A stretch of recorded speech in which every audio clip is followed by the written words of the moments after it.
পৃষ্ঠা ৭৩। শুরু হচ্ছে চতুর্থ অধ্যায়, সমসাময়িক ভারতীয় রাজনৈতিক চিন্তা, নির্বাচিত চিন্তাবিদগণ। Contemporary Indian political thought, selected thinkers. বিষয় সংক্ষেপ। প্রথম, রাজনৈতিক তত্ত্ব বা মতাদর্শ বলতে সাধারণভাবে রাজনৈতিক বিষয়ের সুনির্দিষ্ট কিছু তাত্ত্বিক ব্যাখ্যাকে বোঝায়। বিভিন্ন রাষ্ট্রবিজ্ঞানী স্বকীয় রাজনৈতিক মতাদর্শ ও অভিজ্ঞতার ভিত্তিতে ভিন্ন ভিন্ন রাজনৈতিক তত্ত্বের ব্যাখ্যা দিয়েছেন। রাজনৈতিক মূল্যবোধের ধারণা এর সঙ্গে গভীরভাবে যুক্ত থাকে। বস্তুত রাজনৈতিক তত্ত্ব হল রাজনীতির মৌলিক ধারণা ও প্রধান আলোচ্য বিষয়গুলির অধ্যয়ন মাত্র। ডেভিড ইস্টন তার পলিটিক্যাল সিস্টেম গ্রন্থে সাধারণভাবে রাজনৈতিক দর্শনের আলোচনাকে রাজনৈতিক তত্ত্ব বলে অভিহিত করেছেন। ইস্টন রাজনৈতিক তত্ত্বকে মূল্যবোধযুক্ত তত্ত্ব বন্ধনীর মধ্যে ভ্যালু থিওরি বন্ধনী শেষ এবং সমসাময়িক তত্ত্ব বন্ধনীর মধ্যে ক্যাজুয়াল থিওরি বন্ধনী শেষ এই দুভাগে বিভক্ত করেছেন। সনাতন রাজনৈতিক তত্ত্বগুলি তাদের রাজনৈতিক আলোচনাকে মূল্যবোধযুক্ত করে উপস্থাপিত করে। অন্যদিকে যেসব রাজনৈতিক তত্ত্ব শুধু বিভিন্ন ধরনের রাজনৈতিক ঘটনার মধ্যেকার সম্পর্ক নিয়ে আলোচনা করে সেখানে সাময়িক তত্ত্ব গড়ে ওঠে। প্যারা শেষ। দ্বিতীয়, ভারতের স্বাধীনতা আন্দোলন পর্বে স্বামী বিবেকানন্দ, মহাত্মা গান্ধী, নেতাজি সুভাষচন্দ্র বসু ও মৌলানা আবুল কালাম আজাদের চিন্তাধারা শুধু যে সমকালীন সময়কে পথ দেখিয়েছে তাই নয়, তার সময় উত্তীর্ণ করে আজও প্রাসঙ্গিক। প্যারা শেষ। তৃতীয়, মহাত্মা গান্ধী ছিলেন একজন মহান নেতা, যিনি ভারতীয় স্বাধীনতা সংগ্রামে অহিংসা, সত্যাগ্রহ এবং অছিতত্ব ট্রাস্টিশিপ বন্ধনীর মধ্যে ট্রাস্টিশিপ বন্ধনী শেষ এর মতবাদগুলি ব্যবহার করেছিলেন। গান্ধীর অহিংসা ছিল একটি মূলনীতি যা সহিংসতা এবং ক্ষতির পরিপন্থী। তিনি বিশ্বাস করতেন যে সত্য এবং ন্যায়ের জন্য লড়াই করতে গেলে শক্তি নয় বরং মনোবল এবং নৈতিকতার উপর ভরসা রাখতে হবে। অহিংসা শুধু শারীরিক সহিংসতাকে পরিহার করা নয় বরং মানসিক এবং বাক্যগত সহিংসতাকে এড়িয়ে চলার উপর গুরুত্ব দেয়। প্যারা শেষ। প্যারা আরম্ভ। সত্যাগ্রহ হল গান্ধীর দ্বারা প্রচলিত একটি ধারণা যার অর্থ উদ্ধৃতি আরম্ভ সত্যের প্রতি অনড় থাকা উদ্ধৃতি শেষ। এটি একটি অহিংস আন্দোলনের কৌশল যেখানে সত্যের উপর বিশ্বাস রেখে অন্যায়ের বিরুদ্ধে প্রতিবাদ করা হয়। সত্যাগ্রহের মাধ্যমে গান্ধী ব্রিটিশ শাসনের বিরুদ্ধে আন্দোলন গড়ে তুলেছিলেন যা ভারতীয় স্বাধীনতা আন্দোলনে গুরুত্বপূর্ণ ভূমিকা পালন করে। প্যারা শেষ। প্যারা আরম্ভ। অছিতত্ত্ব হল গান্ধীর একটি সামাজিক অর্থনৈতিক তত্ত্ব যেখানে সম্পদশালীদের বলা হয় তারা সমাজের জন্য তত্ত্বাবধায়ক বন্ধনীর মধ্যে ট্রাস্টি হিসেবে কাজ করবেন। সম্পদশালীদের তাদের সম্পদকে ব্যক্তিগত মালিকানার চেয়ে সামাজিক সম্পত্তি হিসেবে বিবেচনা করে তা সমাজের মঙ্গলের জন্য ব্যবহার করতে উৎসাহিত করা হয়। প্যারা শেষ। প্যারা আরম্ভ। এই তিনটি নীতি গান্ধীর আদর্শ এবং চিন্তাধারার মূল ভিত্তি ছিল যা ভারতীয় সমাজে নৈতিকতা, মানবতা এবং সাম্য প্রতিষ্ঠার জন্য একটি শক্তিশালী হাতিয়ার হিসেবে কাজ করেছে। পৃষ্ঠা ৭৪। প্যারা শেষ। চতুর্থ, একজন সমাজ সংস্কারকের দৃষ্টিতে স্বামীজি এটা বুঝতে পেরেছিলেন কয়েক হাজার ডিগ্রিধারী ব্যক্তি দিয়ে একটি জাতি গঠিত হয় না। চাষাভুষো, তাঁতি জোলা, মুচি মেথর, কামার কুমোর, বিজাতি বিজিত, স্বজাতি নিন্দিত ছোট জাত এরাই জাতির মেরুদণ্ড। এদের উন্নতিতেই ভারতের উন্নতি ঘটতে পারে। গান্ধীজি তার আইন অমান্য আন্দোলনের সূচনা করে বলেছিলেন উদ্ধৃতি আরম্ভ যখন রাষ্ট্র দুর্নীতি ও নৈরাজ্যে ছেয়ে যাবে তখন আইন অমান্য এক পবিত্র কর্তব্য হিসেবে দেখা দেবে উদ্ধৃতি শেষ। পঞ্চমত, নেতাজির কাছে স্বাধীনতা ছিল এক আদর্শ। তার কথায় উদ্ধৃতি আরম্ভ স্বাধীনতার জন্য কোনো রাজপথ নেই, এ হলো কণ্টকময় পথ, তবু এ পথ গৌরবের সাথে অমরত্বের দিকে চালিত করে উদ্ধৃতি শেষ। ষষ্ঠত, মৌলানা আবুল কালাম আজাদ এডমন্ড বার্কের মতো বিশ্বাস করতেন স্বাধীনতা, উদ্ধৃতি আরম্ভ, স্বাধীনতা এক স্বাভাবিক বস্তু, স্বাধীনতা ঈশ্বরের উপহার। কোনো দেশ যত মহানুভবই হোক না কেন তার অধিকার নেই অন্যকে পরাধীন করে রাখার, উদ্ধৃতি শেষ। এই সঙ্গে শেষ হলো বিষয় সংক্ষেপ। এবার আরম্ভ হচ্ছে বর্ণনাধর্মী প্রশ্ন। প্রতি প্রশ্নের মান 6। প্রথম প্রশ্ন, গান্ধীবাদ বলতে কি বোঝায়? গান্ধীবাদের মূল নীতি অহিংসার মূল্যায়ন করো। অথবা গান্ধীবাদের অর্থ কি? গান্ধীবাদের মূলনীতি অহিংসার অর্থ ও প্রকৃতি বিশ্লেষণ করো। উত্তর, গান্ধীবাদ প্রচলিত অর্থে রাষ্ট্র দার্শনিক বলতে যা বোঝায় মোহনদাস করমচাঁদ গান্ধী 1869 থেকে 1948 তা ছিলেন না। তাকে প্লেটো, অ্যারিস্টটল, মিল বা বেন্থামের মতো রাষ্ট্রবিজ্ঞানীও বলা যায় না। কোনো রাজনৈতিক মতবাদ বা দর্শনের প্রতিষ্ঠা তিনি করতে চাননি। নিজের রাজনৈতিক দর্শনকে প্রচার করা বা তাকে প্রতিষ্ঠা করে যাওয়ার জন্য একদল অনুগামী তৈরি করে যাওয়ারও কোনো ইচ্ছা তার ছিল না। ঔপনিবেশিক ব্রিটিশ শক্তির হাত থেকে পরাধীন ভারতকে শৃঙ্খলমুক্ত করার জন্য স্বাধীনতা সংগ্রামের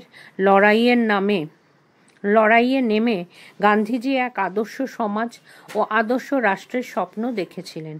এই স্বপ্নের কথা তার চিন্তাধারায় তিনি বহুভাবে ব্যক্ত করেন। পরবর্তীকালে তা গান্ধীবাদ বন্ধনীর মধ্যে গান্ধীজম বন্ধনী শেষ নামে পরিচিতি লাভ করে। শুধু ভারতের প্রেক্ষিতে ভারতবাসীর দিকে তাকিয়ে নয়, সারা বিশ্বের প্রেক্ষিতে বিশ্ববাসীর দিকে তাকিয়ে গান্ধীজি এমন কতগুলো মৌলিক ধারণা ব্যক্ত করে গেছেন যা মানুষের কাছে গান্ধীবাদ বলে স্বীকৃতি পেয়েছে। প্যারা শেষ। প্যারা আরম্ভ। গান্ধীজি নিজে খুব স্পষ্টভাবে তার story of my experiments with truth শীর্ষক রচনায় বলেছেন, উদ্ধৃতি আরম্ভ, গান্ধীবাদ বলে কোনো কিছুই নেই। আমার পরে কোনো বিশেষ সম্প্রদায় রেখে যেতেও আমি চাই না। আমি এমনটা দাবি করি না যে আমি কোনো নতুন নীতি বা তত্ত্ব সৃষ্টি করেছি। আমি শুধু সহজভাবে আমার চলার পথে আমাদের দৈনন্দিন জীবনের এবং সমস্যার ক্ষেত্রে শাশ্বত সত্যকে প্রয়োগ করতে চেষ্টা করেছি। আমার সমস্ত দর্শন যা আমি বলেছি তাকে আর যাই হোক গান্ধীবাদ বলে অভিহিত না করাই ভালো, কারণ এতে কোনো মতবাদ বলে কিছু নেই। উদ্ধৃতি শেষ। প্যারা শেষ। প্যারা আরম্ভ। রাষ্ট্রচিন্তার আধুনিক লেখক ও ঐতিহাসিকরা অবশ্য গান্ধীজির এই মতকে মানতে চাননি। তারা গান্ধীজির দর্শনকে গান্ধীবাদ বলে আখ্যা দিতে বিন্দুমাত্র দ্বিধা করেননি। তাদের মতে বিংশ শতাব্দীর রাজনৈতিক তত্ত্বগুলির মধ্যে গান্ধীজির তত্ত্বের একটি স্বতন্ত্র ঐতিহাসিক মূল্য আছে। গান্ধীবাদ কোনো গোঁড়া বা অন্ধ বিশ্বাস নয়। গান্ধীবাদ হলো একটি ভাব। এ হলো এক দৃষ্টিভঙ্গি, চিন্তার বা বেঁচে থাকার এক প্রতিক্রিয়া।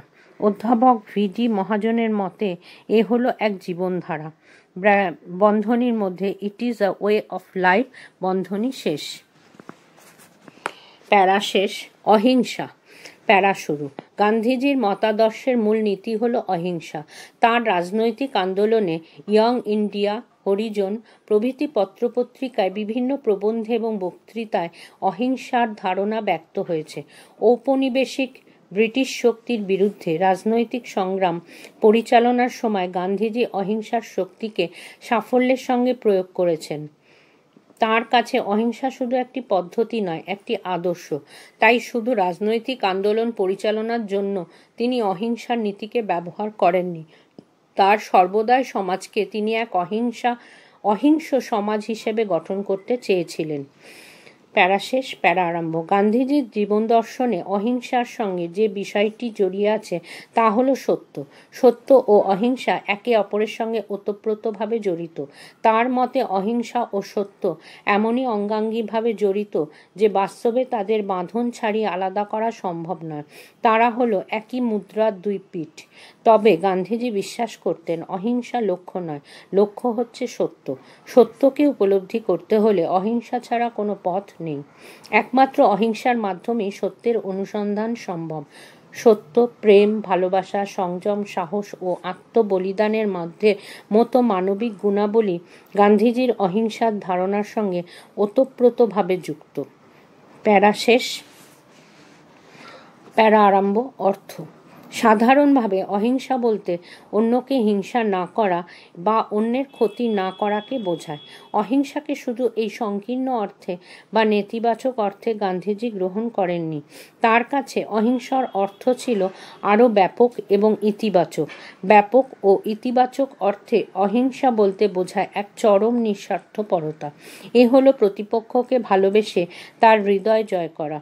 সর্বোপরি অহিংসা হলো অপরের কল্যাণ সাধন।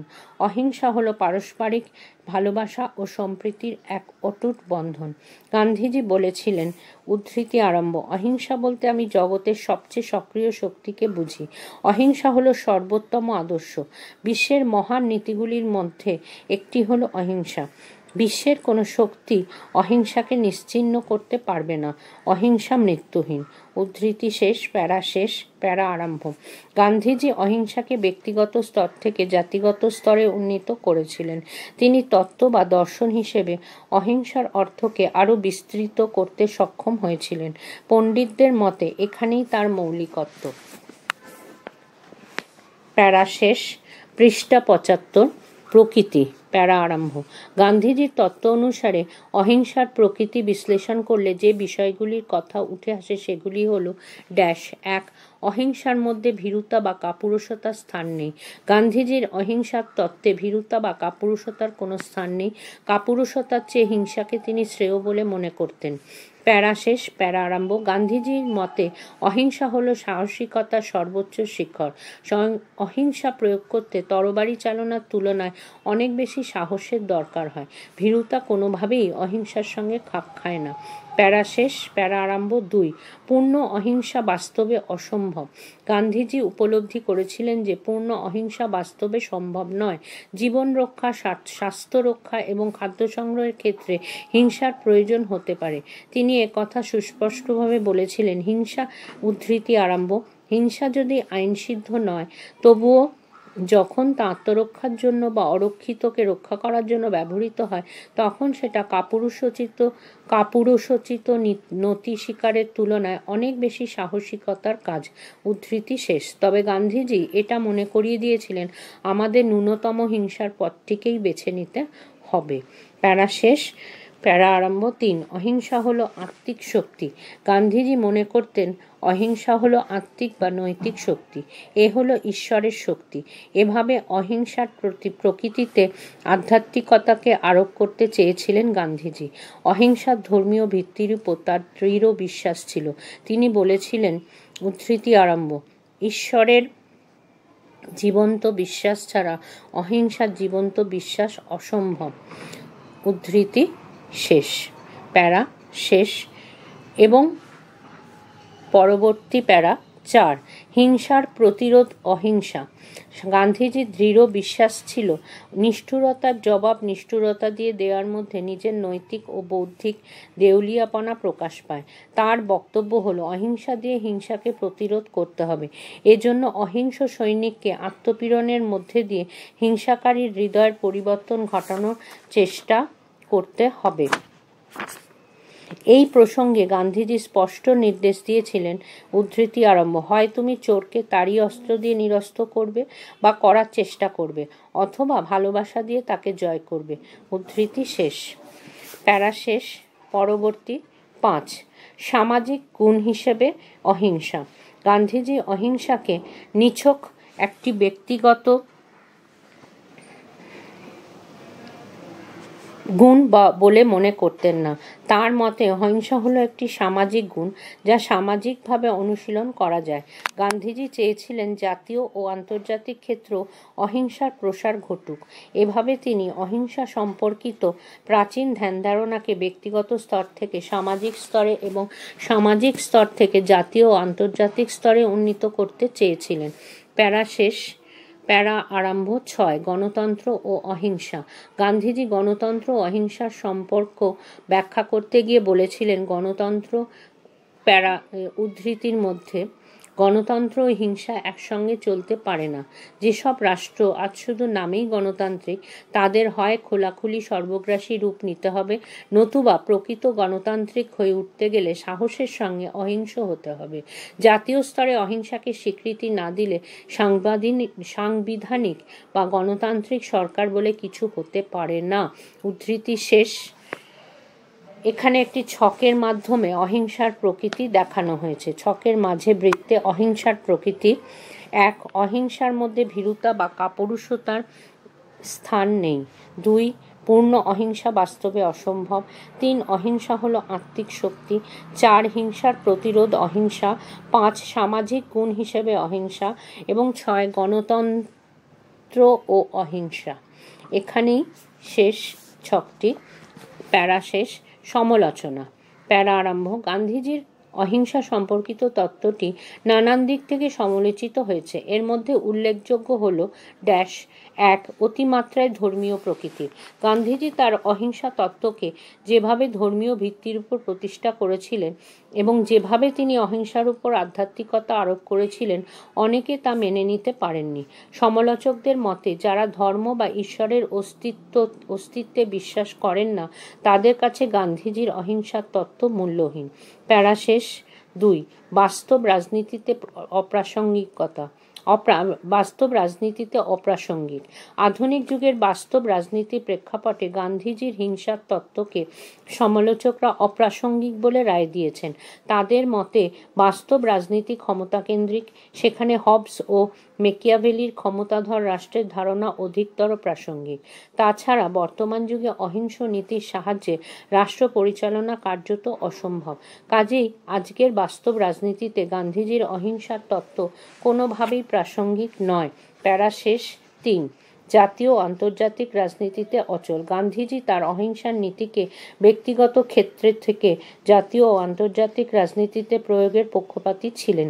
সমালোচকরা বর্তমান দুনিয়ার প্রেক্ষিতে এই ধারণাকে অচল বলে রায় দিয়েছেন। তাদের মতে জাতীয় ও আন্তর্জাতিক সর্বক্ষেত্রেই অহিংসার নীতির প্রয়োগ একটি সম্পূর্ণ ইউটোপীয় বা কাল্পনিক ধারণা ছাড়া আর কিছুই নয়। প্যারা শেষ। পৃষ্ঠা 76। 4. স্ববিরোধিতা। গান্ধীজি একদিকে অহিংসার নীতির পূর্ণ প্রয়োগের সপক্ষে সয়াল করেছিলেন, অন্যদিকে নিজেই এর সাফল্য সম্পর্কে সংশয় প্রকাশ করেছিলেন। তিনি বলেছিলেন, উদ্ধৃতি আরম্ভ, আমার অহিংসা নীতিতে পুরোপুরি বিশ্বাসী কতজন মানুষ আছে তাই নিয়ে যথেষ্ট সন্দেহ হয়। উদ্ধৃতি শেষ। বলা বাহুল্য যে তদানীন্তন ভারতের অধিকাংশ জনগণ, এমনকি কংগ্রেস দলের অনেক নেতৃবৃন্দও গান্ধীজির অহিংসাকে নীতি হিসেবে গ্রহণ করতে পারেননি। এই সঙ্গে 1 নম্বর প্রশ্নের উত্তর শেষ। বক্সের মধ্যে উপসংহার। পরিশেষে বলা যায়, গান্ধীজির অহিংসার নীতি পুরোপুরি উপেক্ষণীয় নয়। আধুনিক যুগে সন্ত্রাসবাদ কবলিত বিশ্বে প্রতিনিয়ত হানাহানি আর রক্তক্ষয়ী হিংসাত্মক সংঘর্ষ দেখে মানব সমাজ বিধ্বস্ত। এই অবস্থায় গান্ধীজির অহিংসার নীতি শুধু ভারত নয়, সারা বিশ্বেই শেষ আশ্রয়। বক্সের মধ্যে উপসংহার শেষ। আর সমালোচনার পয়েন্টগুলি ছকে দেখানো হয়েছে। বৃত্তের মধ্যে গান্ধীর অহিংস সম্পর্কিত তত্ত্বের সমালোচনা। 1 নম্বর অতিমাত্রায় ধর্মীয় প্রকৃতির। 2 বাস্তব রাজনীতিতে অপ্রাসঙ্গিক। 3 জাতীয় ও আন্তর্জাতিক রাজনীতিতে অচল। এবং 4 স্ববিরোধিতা। এর সঙ্গে 1 নম্বর প্রশ্নের উত্তর শেষ।